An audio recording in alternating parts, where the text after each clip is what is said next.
means we won't use SX in this case, but we would clinically if it was a lot longer block, and that would really help us achieve length. So just use the S1, the S2, and then two finishers, F1 and F2.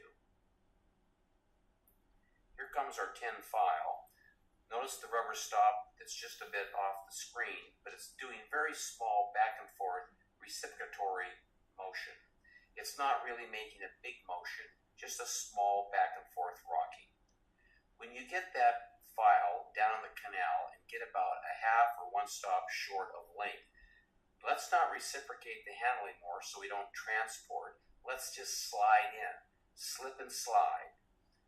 By slipping and sliding to length, we are now able to maintain the position of the frame. That was a critical objective in the Schilderian idea of mechanical objectives for shaping canals.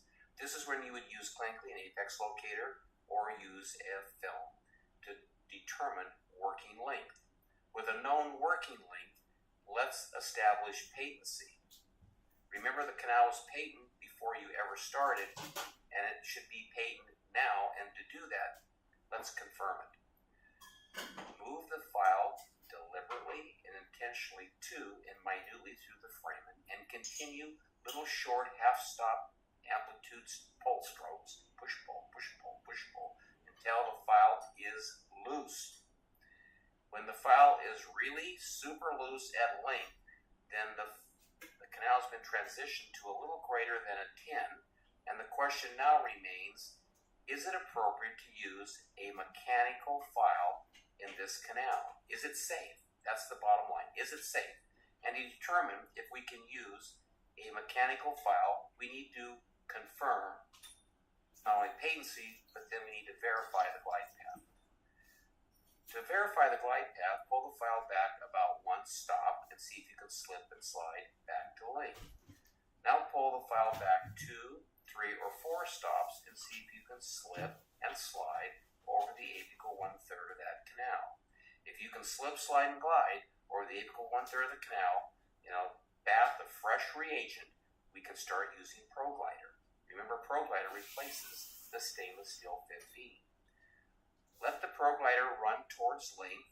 If there's a little bit of resistance to run, brush.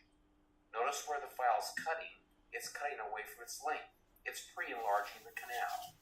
You can take a second pass to better and more effectively load the blades with debris and auger the debris out of the canal. When you pull any mechanical file out of a canal, it's important to irrigate. Irrigate kicks out gross debris. Then we can recapitulate with a 10 file, or guess what? You can recapitulate with the ProGlider. Either one of those instruments is able to break up debris and move debris into solution so that it's loose debris, and that loose debris then can be liberated from the canal when we re-irrigate. Notice the cannula doesn't need to go deep. It only needs to go about to the middle 1/3 of the entire working length, and I can irrigate, vacuum, irrigate, vacuum, irrigate, vacuum. I'm using a 25-cent syringe with a 29-gauge cannula. Here comes S1. You don't have to know much about its geometries. It's purple. We know around the world the ISO color to follow is purple, white, yellow, red, and so on and so forth. Notice I'm brushing. This canal is being pre-enlarged dominantly in its coronal 1/3. Notice where the file is loading up. Again, the tip of S1 is just following the slide path that was created by the 10 and the ProGlider.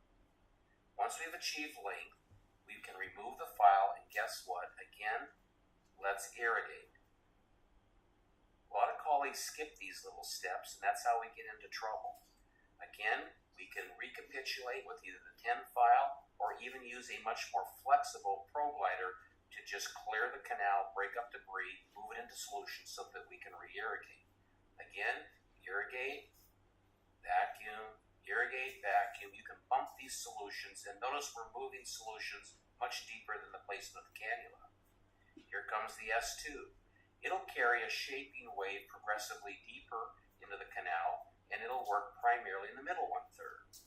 Again, the tip of the file is dominantly loose, and the shaping is continuing. Again, irrigate, recapitulate, and re-irrigate. I'm using a needle or a cannula that is cut 90 degrees to its long axis. That means I can vacuum. I can bump solutions. Watch, irrigate, vacuum, irrigate, vacuum. I can actually move solutions many, many millimeters apical to the position of the cannula. This is a real advantage in irrigation procedures. Our first finisher is a 2007. It's F1. Notice it's loading up right towards its terminal blades, and it can walk down pretty easy, crawl around curvature, and achieve length. And again, we have the usual assignment of irrigate, recapitulate, and re-irrigate. I'm again emphasizing that we can recapitulate even with an endoactivator as a third idea. So we've talked about a stainless steel tin file and a pro glider. Here is a polymer, non-cutting, highly flexible tip that can rapidly move debris into solution and very effectively clear the canal so that we can irrigate a little bit more effectively.